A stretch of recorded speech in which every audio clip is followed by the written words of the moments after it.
Hello दोस्तों, स्वागत है आपका हमारे चैनल स्टडी टेक पर। तो आज के इस वीडियो में हम लोग एक बार फिर से राष्ट्र गौरव के पेपर का सॉल्यूशन देखेंगे। और इसके पहले हम लोगों ने इसके पार्ट 1 में 50 क्वेश्चन का सॉल्यूशन देख लिया था। ठीक है, तो अगर आपने इसके पहले वाला वीडियो नहीं देखा है पार्ट 1 का, तो जाके देख लीजिए। और मैं राष्ट्र गौरव की प्लेलिस्ट बना दे रहा हूँ जिसमें राष्ट्र गौरव की परीक्षा की तैयारी करा रहा हूँ। ठीक है, तो जाके आप सभी लोग प्लेलिस्ट चेक कर सकते हैं। और बहुत से बच्चे कमेंट कर रहे थे कि राष्ट्र गौरव का एग्ज़ाम किसको देना होता है। तो मैं आप सभी लोगों को बता दूं कि राष्ट्र गौरव का एग्ज़ाम सभी को देना रहता है, चाहे आप कोई भी कोर्स में एडमिशन लिए हो। आपको तीनों साल में, यानी कि फर्स्ट ईयर, सेकेंड ईयर और थर्ड ईयर, तीनों साल में किसी एक साल में उसको पास करना रहता है। यह मैक्सिमम 100 क्वेश्चन 100 नंबर का होता है, जिसमें आपके 33 नंबर लाने अनिवार्य होते हैं। 33 नंबर अगर आप लाएंगे तो पास हो जाएंगे। हालांकि इस साल आपका पैटर्न चेंज हो गया है, तो हो सकता है इसमें भी बदलाव किए जाएँ। ठीक है, जो भी होगा मैं आपको बता दूंगा। तो चलिए आज की इस वीडियो को स्टार्ट करते हैं। और हम लोग क्वेश्चन नंबर 51 से देखेंगे। आपको बताना है कि बायो फर्टिलाइज़र है। ठीक है, आपको बताना है कि बायो फर्टिलाइज़र क्या है। साइनोबैक्टीरिया है, माइक्रोराइजल फंगस है, या फिर सिम्बायोटिक बैक्टीरिया है, यानी कि सहजीवी बैक्टीरिया, या फिर उपयुक्त सभी। तो बायो फर्टिलाइज़र है जो, ये आपका चारों है, सॉरी तीनों है। साइनोबैक्टीरिया भी होता है और माइक्रोराइजल फंगस भी होता है, सिम्बायोटिक बैक्टीरिया भी होता है, यानी कि आपका ऑप्शन नंबर डी सही हो जाएगा, उपयुक्त सभी। ठीक है, अगला क्वेश्चन देखते हैं। दुनिया का सबसे बड़ा रेगिस्तान जो कि 35 लाख वर्ग मील में फैला है, उसका क्या नाम है। ठीक है, तो आप सभी लोगों को पता होगा कि उसका क्या नाम है, सहारा नाम है। ठीक है, और एक क्वेश्चन इससे यह भी बन सकता है कि दुनिया का सबसे बड़ा जो रेगिस्तान है वह कितने वर्ग मील में फैला हुआ है। तो यह लगभग 35 लाख वर्ग मील में फैला हुआ है और इसका नाम सहारा है। अगला है, राष्ट्रीय पर्यावरण अभियांत्रिकी शोध संस्थान अवस्थित है। यानी कि आपको बताना है कि राष्ट्रीय पर्यावरण अभियांत्रिकी शोध संस्थान कहाँ पर अवस्थित है। तो इसका जो राइट आंसर हो जाएगा आपका ऑप्शन नंबर ए हो जाएगा, नागपुर में। ठीक है, अगला है, विश्व पर्यावरण दिवस बहुत ही इंपॉर्टेंट है। आप इस क्वेश्चन को अंडरलाइन कर लीजिए। ठीक है, मार्क कर लीजिएगा, बहुत ही इंपॉर्टेंट क्वेश्चन है। विश्व पर्यावरण दिवस 5 जून को मनाया जाता है। ठीक है, तो याद रखिएगा, विश्व पर्यावरण दिवस 5 जून को मनाया जाता है। अगला क्वेश्चन है, पृथ्वी का लगभग कितना प्रतिशत भाग जल है। ठीक है, तो आप में से बहुत सारे लोगों को इसका आंसर पता होगा। अगर आप पहले ही वीडियो को रोक के कमेंट में बता सकते हैं तो बता दीजिए। तो इसका जो राइट आंसर हो जाएगा आपका ऑप्शन नंबर ए हो जाएगा, 70%। जो पृथ्वी का 70% भाग है वह जल है। अगला है, वन संरक्षण अधिनियम लागू किया गया। वन संरक्षण अधिनियम कब लागू किया गया। आपके ऑप्शन हैं 1972, 1980, 1973 या फिर 1990। तो इसका राइट आंसर हो जाएगा आपका ऑप्शन नंबर बी, 1980। ठीक है, अगला क्वेश्चन देखते हैं। क्वेश्चन नंबर 57, श्वेत क्रांति किससे संबंधित है। यह बहुत ही इंपॉर्टेंट क्वेश्चन है। आपको बताना है कि श्वेत क्रांति किससे संबंधित है। आपके ऑप्शन है दुग्ध उत्पादन, रेशम उत्पादन, मुर्गी पालन या फिर मछली पालन। तो इसका राइट आंसर आपका ऑप्शन नंबर ए, दुग्ध उत्पादन। यानी कि जो आपका श्वेत क्रांति है वह दुग्ध उत्पादन से संबंधित है। ठीक है, अगला है, अंतर्राष्ट्रीय पर्यावरण शिक्षा कार्यक्रम प्रारंभ हुआ था। यानी कि आपको बताना है कि अंतर्राष्ट्रीय पर्यावरण शिक्षा कार्यक्रम कब प्रारंभ हुआ था। तो इसका राइट आंसर आपका ऑप्शन नंबर ए, सन 1972 ईस्वी में। ठीक है, यही इसका राइट आंसर हो जाएगा। ऑप्शन नंबर बी नहीं है, गलत है, यह भी गलत है, यह भी गलत है। अगला है, गिर राष्ट्रीय उद्यान किसके लिए प्रसिद्ध है। तो गिर राष्ट्रीय उद्यान आपका शेर के लिए प्रसिद्ध है। ठीक है, गिर राष्ट्रीय उद्यान आपका शेरों के लिए प्रसिद्ध है। अगला क्वेश्चन देखते हैं। क्वेश्चन नंबर 60 है, अम्लीय वर्षा का मुख्य कारण क्या है। तो आप लोग इसको याद रखेंगे कि जो अम्लीय वर्षा होती है उसका मुख्य कारण क्या होता है, SO2, सल्फर डाइऑक्साइड। ठीक है, क्वेश्चन नंबर 61 है, दुधवा राष्ट्रीय उद्यान कहाँ स्थित है। तो दुधवा राष्ट्रीय उद्यान आपका लखीमपुर खीरी में स्थित है। ठीक है, दुधवा राष्ट्रीय उद्यान आपका लखीमपुर खीरी में स्थित है। अगला है, पर्यावरण संरक्षण अधिनियम कब पारित हुआ। तो शायद ये क्वेश्चन रिपीट हो चुका है, शायद ऊपर भी आया था। चलिए ठीक है, आगे देखते हैं। पर्यावरण संरक्षण अधिनियम कब पारित हुआ था? तो इसका राइट आंसर आपका ऑप्शन नंबर बी 1986 में। ठीक है, अगला क्वेश्चन देखते हैं। पारिस्थितिकी विज्ञान केंद्र स्थित है। आपको बताना है कि पारिस्थितिकी विज्ञान केंद्र कहाँ पे स्थित है। तो इसका राइट आंसर आपका ऑप्शन नंबर सी बेंगलुरु में।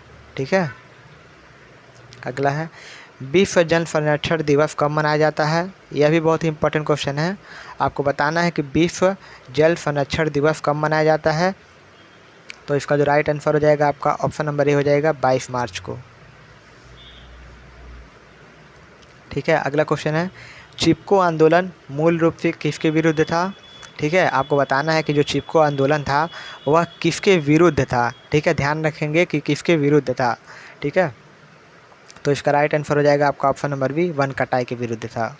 जो आपका चिपको आंदोलन चलाया गया था वह बेसिकली वन कटाई के विरुद्ध था। ठीक है, वनों को काटने से रोकने के लिए चिपको आंदोलन चलाया गया था। अगला क्वेश्चन देखते हैं वन महोत्सव किसने प्रारंभ किया था? ठीक है, तो इसका राइट आंसर हो जाएगा आपका option number A Sunderlal Bahuguna ने। अब इससे ये भी क्वेश्चन बन सकता है कि वन महोत्सव कब प्रारंभ किया गया था। तो याद रखेंगे सन 1950 में वन महोत्सव प्रारंभ किया गया था। ठीक है, और किसने किया था? तो सुंदरलाल बहुगुणा ने। अगला है मीथेन गैस को हम किस नाम से जानते हैं? तो आपको पता होगा कि मीथेन गैस को हम किस नाम से जानते हैं। तो गोबर गैस के नाम से जानते हैं। ठीक है, अब यह भी क्वेश्चन बन सकता है कि हंसाने वाली गैस कौन सी होती है। तो आपको पता होगा कि हंसाने वाली गैस कौन सी होती है? नाइट्रस ऑक्साइड होती है। ठीक है, आंसू गैस कौन सी होती है? तो आंसू गैस क्लोरोपिक्रीन होती है। ठीक है, एलपीजी गैस तो आप लोगों को पता होगा। हाँ, यह नहीं पता होगा कई लोगों को कि एलपीजी गैस का पूरा नाम क्या होता है। तो एलपीजी गैस का फुल फॉर्म होता है लिक्विफाइड पेट्रोलियम गैस। ठीक है, एलपीजी का पूरा नाम लिक्विफाइड पेट्रोलियम गैस होता है। आंसू गैस कौन सी होती है? तो क्लोरोपिक्रीन होती है। हंसाने वाली गैस कौन सी होती है? तो नाइट्रस ऑक्साइड होती है। मीथेन गैस कौन सी होती है? तो मीथेन गैस को हम लोग गोबर गैस कहते हैं। विटामिन ए की कमी से कौन सा रोग होता है? तो विटामिन ए की कमी से आप सभी लोगों को पता होगा कि जो भी साइंस के स्टूडेंट होंगे उनको पता होगा कि विटामिन ए की कमी से रतौंधी रोग होता है। ठीक है, हालांकि यह बेसिक क्वेश्चन है तो सबको पता होगा। अब यह भी क्वेश्चन आ सकता है कि बेरी बेरी किस विटामिन की कमी से होता है? तो बेरी बेरी आपका विटामिन B1 की कमी से होता है। ठीक है, और घेघा तो घेघा आयोडीन की कमी से होता है। मधुमेह तो मधुमेह आपका जो शरीर में अपर्याप्त इंसुलिन जब हो जाता है तो उसी के कारण आपका मधुमेह होता है। ठीक है, तो इस चारों ऑप्शन में से चार क्वेश्चन बन सकते हैं। पहला क्वेश्चन तो हो गया कि रतौंधी किसकी कमी से होता है? विटामिन ए की कमी से क्या होता है? तो रतौंधी होता है। ठीक है, या फिर घुमा के पूछ देगा कि रतौंधी किस विटामिन की कमी से होता है? तो विटामिन ए की कमी से होता है। बेरी बेरी विटामिन B1 की कमी से। घेघा रोग आयोडीन की कमी से। और मधुमेह किससे होता है? जब शरीर में इंसुलिन ज़्यादा हो जाता है अपर्याप्त मात्रा में तब मधुमेह होता है। ठीक है, तो याद रखेंगे। अगला है, देखिए यहाँ पर पूछ भी दिया है कि घेघा रोग किसकी कमी से होता है। मैंने आपको अभी भी ऊपर बताया कि घेघा रोग किसकी कमी से होता है? तो आयोडीन की कमी से होता है। ठीक है, याद रखेंगे। अगला है भारत में पर्यावरणीय तकनीक का जनक किसे कहा जाता है? ठीक है, तो इसका राइट आंसर आपका option number D PF Ramakrishnan को भारत में पर्यावरणीय तकनीक का जनक कहा जाता है। क्वेश्चन नंबर 71 देखेंगे मानवाधिकारों की सार्वभौम घोषणा किस पर लागू होती है? तो मानवाधिकार की सार्वभौम घोषणा आपका प्रत्येक व्यक्ति पर लागू होती है। ठीक है, मानवाधिकारों की सार्वभौम घोषणा किस पर लागू होती है? तो प्रत्येक व्यक्ति पर लागू होती है। पुरुषों पर भी, महिलाओं पर भी, बच्चों पर भी, मतलब प्रत्येक व्यक्ति पर लागू होती है। ठीक है, मानवाधिकारों की सार्वभौम घोषणा के कितने अनुच्छेद हैं? अब देखिए इसमें पूछ लिया कि कितने आर्टिकल हैं। अब देखिए आप लोग यहाँ पर एक चीज़ ध्यान रखेंगे कि जो आपका 50 से नहीं, आप लोग यहाँ से कर सकते हैं कि 70 से और 100 तक के जो भी क्वेश्चन होंगे वह बेसिकली आपके इंडियन पॉलिटी से रिलेटेड आएंगे। ठीक है, भारतीय राजनीति से रिलेटेड आएंगे जिसमें अनुच्छेद के बारे में पूछा जाएगा और ऐसे क्वेश्चन को पूछा जाएगा।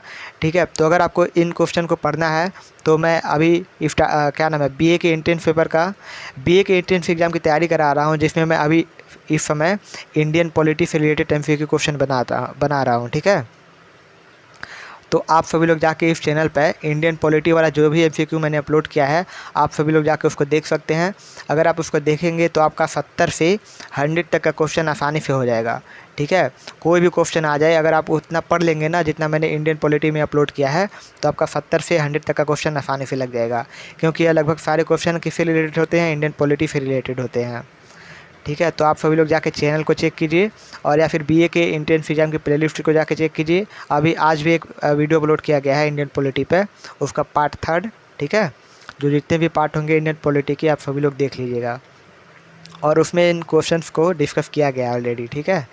आपको बताना है कि मानवाधिकारों की सार्वभौम घोषणा के कितने अनुच्छेद हैं, तो इसका राइट आंसर आपका ऑप्शन नंबर बी 30 अनुच्छेद हैं, ठीक है। मानवाधिकारों की सार्वभौम घोषणा के कितने अनुच्छेद हैं, तो 30 अनुच्छेद हैं। अगला है, भारतीयों के कितने मूल अधिकार प्राप्त हैं। देखिए बहुत ही इंपॉर्टेंट इंडियन पॉलिटी का ही ये क्वेश्चन है कि भारतीयों को कितने मूल अधिकार प्राप्त हैं, और ये क्वेश्चन लगभग 6 से 7 बार रिपीट हो चुका होगा उसमें इंडियन पॉलिटी में, तो मैंने बताया, तो जाके आप लोग देख सकते हैं, ठीक है। और मैं हो सकेगा तो इसका प्लेलिस्ट का लिंक भी दे दूँगा BA का, उसमें आप लोग जाके देख सकते हैं। तो इसका राइट आंसर हो जाएगा आपका ऑप्शन नंबर डी 6, ठीक है। भारतीयों को कितने मूल अधिकार प्राप्त हैं, तो 6 मूल अधिकार प्राप्त हैं। भारतीय संविधान का कौन सा भाग मूल अधिकारों के संबंध में है। अब आपको बताना है कि भारतीय संविधान में कौन सा ऐसा भाग है जो कि मूल अधिकारों से संबंधित है, ठीक है। तो इसका राइट आंसर आपका ऑप्शन नंबर सी भाग 3, ठीक है। भाग 3 में आपके मूल अधिकारों के बारे में लिखा गया है, और ऊपर क्या था, कितने मूल अधिकार प्राप्त हैं, तो 6 मूल अधिकार प्राप्त हैं, ठीक है। तो दोनों क्वेश्चन को याद रखेंगे, ये दोनों इंपॉर्टेंट हैं। अगला है, निम्नलिखित में से कौन सा कथन सही है, ठीक है। आपको बताना है कि इनमें से कौन सा कथन सही है। मानवाधिकार अहरणी अधिकार है, मानवाधिकार मनुष्यों की गरिमा में वृद्धि करते हैं, मानवाधिकार नैतिक होते हैं, या फिर उपयुक्त सभी। तो इसका राइट आंसर आपका ऑप्शन नंबर डी उपयुक्त सभी, ठीक है। इसमें सभी कथन सही हैं। मानवाधिकार अहरणी अधिकार है, ठीक है, ये भी सही है। और मानवाधिकार मनुष्यों की गरिमा में वृद्धि करते हैं, यह भी बिल्कुल सही है। मानवाधिकार नैतिक होते हैं, तो यह भी बिल्कुल सही है। पूछा था कौन सा कथन सही है, तो आप इन तीनों को तो सही मारेंगे नहीं, आपको एक ही ऑप्शन को सही मारना है, तो ये तीनों गलत हो जाएंगे और उपयुक्त सही वाला विकल्प सही हो जाएगा, ठीक है।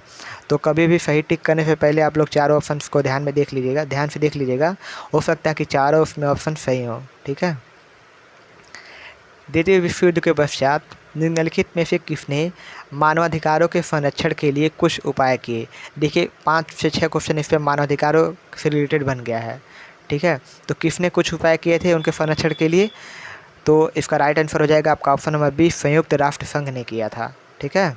संयुक्त राष्ट्र संघ ने मानवाधिकारों के संरक्षण के लिए बहुत सारे उपाय किए थे, ठीक है, बहुत सारी स्कीम लाई थी। अगला है, निम्नलिखित में से किसके द्वारा राष्ट्रीय मानवाधिकार आयोग के अध्यक्ष और सदस्यों की नियुक्ति की जाती है, ठीक है। मतलब आपको बताना है कि किसके द्वारा मानवाधिकार आयोग के अध्यक्षों की और सदस्यों की नियुक्ति की जाती है। तो इसका राइट आंसर आपका ऑप्शन नंबर डी प्रधानमंत्री, गृह मंत्री, संसद के दोनों सदनों में, विपक्ष के नेता, लोकसभा अध्यक्ष तथा राज्यसभा के उपसभापति की समिति द्वारा। देखिए इसका सिंपल आंसर क्या है, राष्ट्रपति द्वारा एक समिति बनाई जाती है जिनके द्वारा मानवाधिकार के आयोग के अध्यक्षों का और सदस्यों का नियुक्ति की जाती है, ठीक है। वह जो समिति होती है वह बेसिकली राष्ट्रपति द्वारा ही बनाई जाती है। तो अगर कहीं ऑप्शन में मिले कि राष्ट्रपति, देखिए यहाँ पर दिया है राष्ट्रपति की समिति द्वारा और राष्ट्रपति की समिति द्वारा और राष्ट्रपति की समिति द्वारा, अगर ऐसे भी कहीं सिंगल ऑप्शन में दे तो आप उसको मार सकते हैं। लेकिन उस समिति में कौन कौन होते हैं, तो प्रधानमंत्री होते हैं, गृह मंत्री होते हैं, और यह बाकी सब विपक्ष के नेता वगैरह होते हैं। तो इसीलिए आपका right answer option number D हो जाएगा, ठीक है। वैसे यह जो आर्ट वाले स्टूडेंट हैं उनको पता होगा, मैं बेसिकली साइंस वाले स्टूडेंट को समझाने का प्रयास कर रहा हूँ, ठीक है, क्योंकि उन्होंने यह पढ़ा नहीं होगा। तो अगला क्वेश्चन देखते हैं, निम्नलिखित में से किसे राष्ट्रीय मानवाधिकार आयोग के अध्यक्ष नियुक्त किया जा सकता है।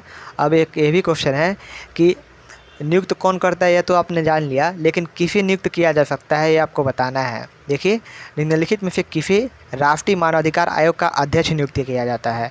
इसमें पूछा था कि अध्यक्ष और सदस्यों को कौन नियुक्त करता है, तो आपने बता दिया कौन नियुक्त करता है, लेकिन अध्यक्ष किसे नियुक्त किया जा सकता है, ठीक है, आपको यह बताना है। तो इसका राइट आंसर आपका ऑप्शन नंबर ए सर्वोच्च न्यायालय का अवकाश प्राप्त मुख्य न्यायाधीश को राष्ट्रीय मानवाधिकार आयोग का अध्यक्ष नियुक्त किया जा सकता है। अगला है मानव अधिकारों की सार्वभौमिक घोषणा 1948 को संयुक्त राष्ट्र संघ के किस अंग ने मान्यता प्रदान की थी। तो यह बहुत इंपॉर्टेंट है और घुमा के क्वेश्चन पूछा है। यह 77 नंबर, 78 नंबर और 79 नंबर, यह तीनों घुमा के पूछा था। ठीक है, तो आप कई लोग कंफ्यूज हो जाएंगे, बी ए वाले भी कंफ्यूज हो जाएंगे। देखिए, बताना है आपको कि 1948 में संयुक्त राष्ट्र संघ के किस अंग ने मान्यता प्रदान की थी।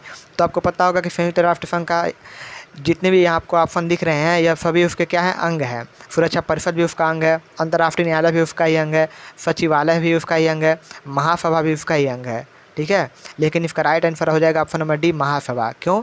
क्योंकि महासभा ही, ठीक है, महासभा ही ऐसा एक अंग है संयुक्त राष्ट्र अमेरिका का जो मानव अधिकारों की सार्वभौमिक घोषणा 1948 में क्या किया था, मान्यता प्रदान किया था। ठीक है, क्वेश्चन कहाँ गया?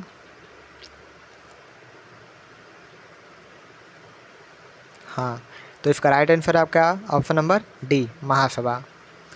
अगला है मैग्ना कार्टा का संबंध किससे है। ठीक है, आपको बताना है कि मैग्ना कार्टा का संबंध किससे है। देखिए, ये बहुत ईजी क्वेश्चन है, यह एक पॉलिटी का शब्द है एक तरीके से, कि मैग्ना कार्टा का संबंध किससे है।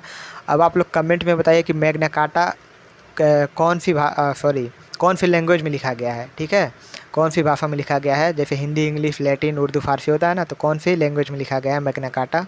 अगर आपको पता है तो आप कमेंट में बता सकते हैं। तो आपको बताना है कि मैग्ना कार्टा का संबंध किससे है।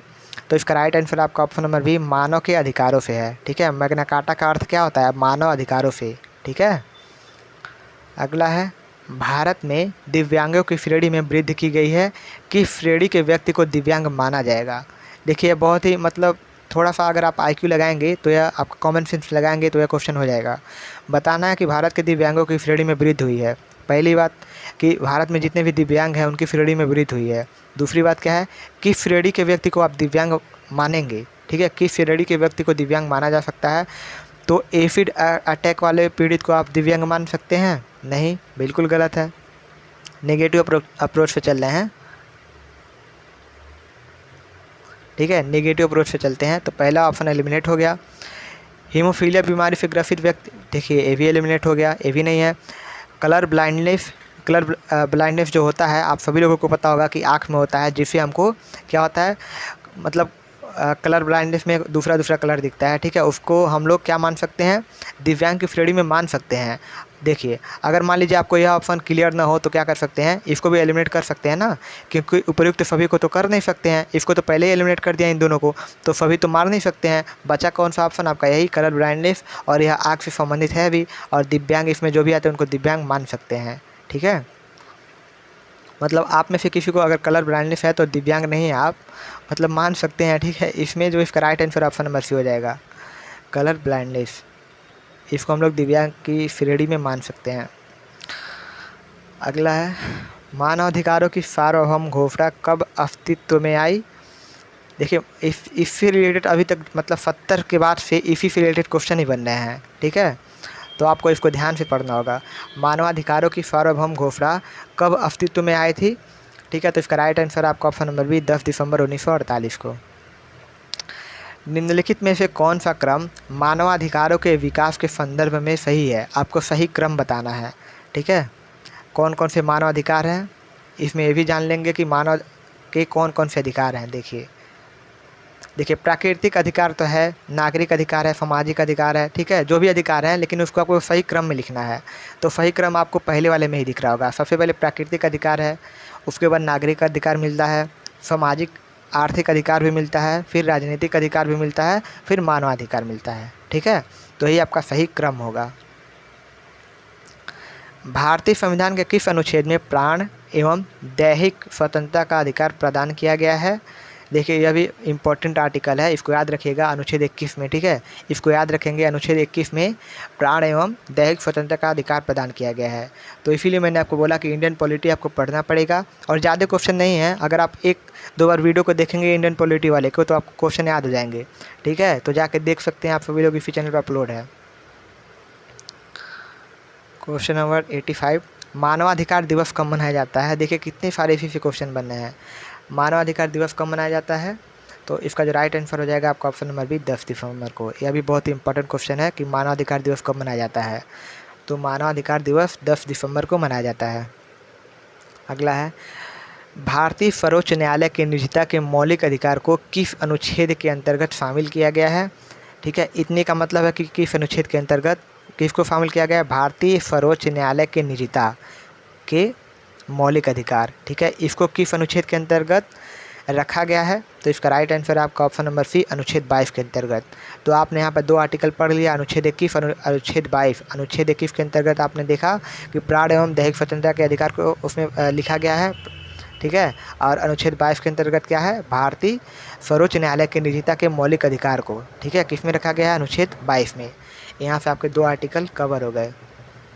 ठीक है, तो अगले क्वेश्चन पर चलते हैं। क्वेश्चन नंबर 87 है, निम्नलिखित में से कौन सा राष्ट्रीय मानवाधिकार का पदेन सदस्य नहीं होता है?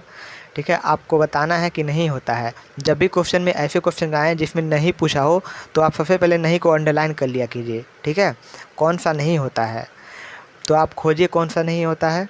तो देखिए, अध्यक्ष राष्ट्रीय महिला आयोग यह होता है, यह सही है। अध्यक्ष राष्ट्रीय अनुसूचित जाति आयोग यह भी होता है। अध्यक्ष राष्ट्रीय अल्पसंख्यक आयोग यह भी होता है। तो आपको पूछा था कौन नहीं होता है, तो यही नहीं होता है। तो राइट ऑप्शन कौन सा होगा? यही राइट ऑप्शन हो जाएगा, यह तीनों गलत हो जाएंगे। ठीक है, आपको बताना था कि कौन नहीं होता है, तो यही नहीं होता है। ठीक है, बाकी सब तो होते हैं। अगला है, मानवाधिकारों की सार्वभौम घोषणा पत्र में कुल कितने अनुच्छेद हैं? देखिए, आप यह बहुत इंपॉर्टेंट है कि कुल कितने अनुच्छेद हैं। मानवाधिकारों की सार्वभौम घोषणा के पत्र में कुल कितने अनुच्छेद हैं? तो उसमें कुल 30 अनुच्छेद हैं। ठीक है, अगला है, निम्नलिखित में से किस वर्ष को मानवाधिकारों का अंतर्राष्ट्रीय वर्ष घोषित किया गया था? तो इसका जो राइट आंसर हो जाएगा आपका ऑप्शन नंबर सी होगा, 1972 में। ठीक है, ऑप्शन नंबर डी गलत हो जाएगा। ठीक है, 1972 में। उत्तर प्रदेश मानवाधिकार आयोग का गठन कब हुआ था? देखिए, यह बहुत इंपॉर्टेंट क्वेश्चन है क्योंकि यह उत्तर प्रदेश से रिलेटेड है और ऊपर से मानवाधिकार आयोग से रिलेटेड है। ठीक है, तो इसका जो राइट आंसर हो जाएगा आपका ऑप्शन नंबर सी, 7 अक्टूबर 2002 को। उत्तर प्रदेश मानवाधिकार आयोग कब गठन किया गया था? तो 7 अक्टूबर सन 2002 को। संयुक्त राष्ट्र मानवाधिकार परिषद के सदस्यों का कार्यकाल कितने वर्ष का होता है? तो देखिए, संयुक्त राष्ट्र मानवाधिकार परिषद के जो सदस्य होते हैं उनका जो कार्यकाल होता है वह बेसिकली 3 वर्ष का होता है। ठीक है, 5 वर्ष का बिल्कुल नहीं होता है, 4 वर्ष का भी नहीं, 6 वर्ष का भी नहीं, 3 वर्ष का होता है। ठीक है, तो 91 का राइट आंसर हो जाएगा आपका ऑप्शन नंबर ए। अगला है, राष्ट्रीय मानवाधिकार आयोग के अध्यक्ष का कार्यकाल होता है।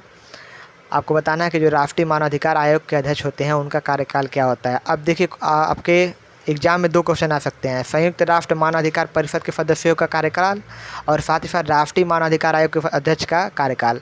देखिए, यहाँ पर सदस्यों का, यहाँ पर अध्यक्ष का, और भी यहाँ पर संयुक्त राष्ट्र मानवाधिकार के, यहाँ पर राष्ट्रीय मानवाधिकार आयोग के। तो आपने पढ़ा होगा इसमें 3 वर्ष, कहीं भी इसमें भी ऑप्शन में 3 वर्ष आ गया तो इसको मत टिक कर दीजिएगा। ठीक है, ये दोनों अलग हैं। इसमें तो आपका राइट आंसर ऑप्शन नंबर ए, 3 वर्ष। लेकिन राष्ट्रीय मानवाधिकार आयोग के अध्यक्ष का कार्यकाल कितने वर्ष का होता है? तो इनका जो कार्यकाल होता है इनका 5 वर्ष या 70 साल की आयु जो पहले पूरी हो।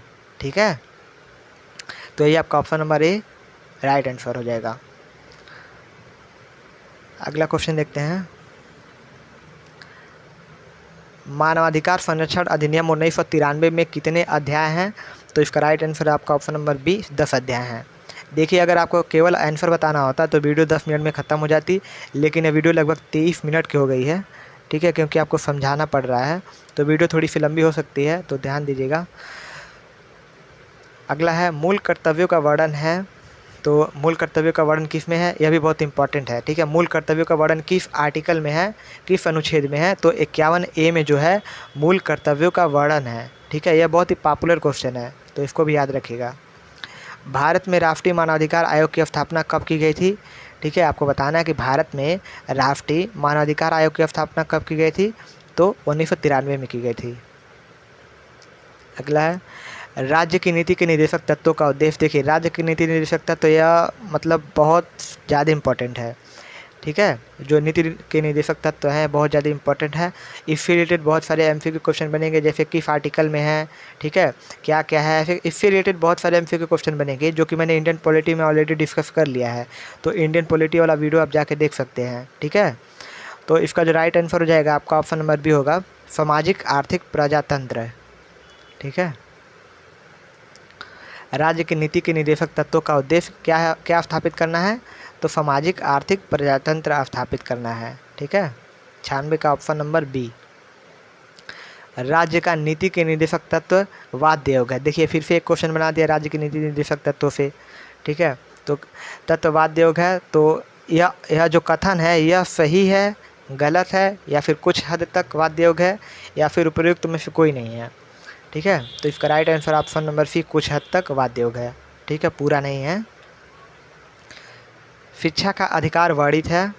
देखिए यह भी बहुत इंपॉर्टेंट क्वेश्चन है कि शिक्षा का अधिकार किस आर्टिकल में है। शिक्षा का अधिकार जो हमको प्राप्त है वह किस आर्टिकल में है? तो राइट आंसर आपका ऑप्शन नंबर सी, अनुच्छेद 21A में है। ठीक है। शिक्षा का अधिकार अनुच्छेद 21A में है। अब आप में से बहुत सारे लोग अनुच्छेद 21 को ही मार देंगे, जो कि बिल्कुल गलत है। ऑप्शन नंबर सी सही है, अनुच्छेद 21A में। ठीक है, 21A में। अगला है, भारतीय संविधान के किस भाग में मूल अधिकारों का वर्णन है? देखिए यह बहुत ही इंपॉर्टेंट है, किस भाग में मूल अधिकारों का वर्णन है। यह भी पूछ सकता है कि किस अनुच्छेद से लेकर किस अनुच्छेद तक इसका वर्णन है। तो यह मैं ऑलरेडी डिस्कस कर चुका हूँ इंडियन पॉलिटी वाले वीडियो में। इसका राइट आंसर आपका ऑप्शन नंबर सी, भाग 3 में। ठीक है, मूल अधिकारों का वर्णन किस में है? भाग 3 में है। और आज का लास्ट क्वेश्चन है, प्राचीन काल में नागरिकों को समान न्याय प्राप्त करने का अधिकार कहाँ प्राप्त था? ठीक है, जो प्राचीन काल था, पुराने समय में नागरिकों को समान न्याय प्राप्त करने का अधिकार कहाँ पर प्राप्त था? ठीक है, किस नगर में, किस जगह पे, ठीक है, किस देश में प्राप्त था, ये आपको बताना है। तो इसका आंसर बताने से पहले मैं आप सभी लोगों को बता दूं कि इसके बाद भी जो आपका राष्ट्र गौरव का एग्ज़ाम है उससे रिलेटेड बहुत सारे एमसीक्यू क्वेश्चन को अपलोड किए जाएंगे। तो अगर आप इस चैनल पर पहली बार आए हैं और नए हैं तो इस चैनल को सब्सक्राइब कर लीजिए और बेल आइकन को प्रेस जरूर कीजिएगा, ताकि मैं जैसे ही राष्ट्र गौरव से रिलेटेड क्वेश्चंस को अपलोड करूं तो आपको उसका नोटिफिकेशन मिल जाए और आप वीडियो को देख पाएँ। ठीक है, और अभी तक वीडियो को लाइक नहीं किया है तो लाइक भी कर सकते हैं। तो इसका जो राइट आंसर हो जाएगा आपका ऑप्शन नंबर बी होगा, यूनान के नगर राज्यों में। ठीक है, प्राचीन काल में नागरिकों को समान न्याय प्राप्त करने का अधिकार कहाँ पर प्राप्त था? तो यूनान के नगर राज्य में प्राप्त था। ठीक है, तो आज के इस वीडियो में बस इतना ही। अगर आपके कोई भी सवाल हो इस वीडियो से रिलेटेड तो आप कमेंट में बता सकते हैं, और अगर कोई भी ऑप्शन मैंने गलत बता दिया हो तो आप खुद से सुधार लीजिएगा। ठीक है, तो मिलते हैं आपसे अगली वीडियो में। Thank you so much.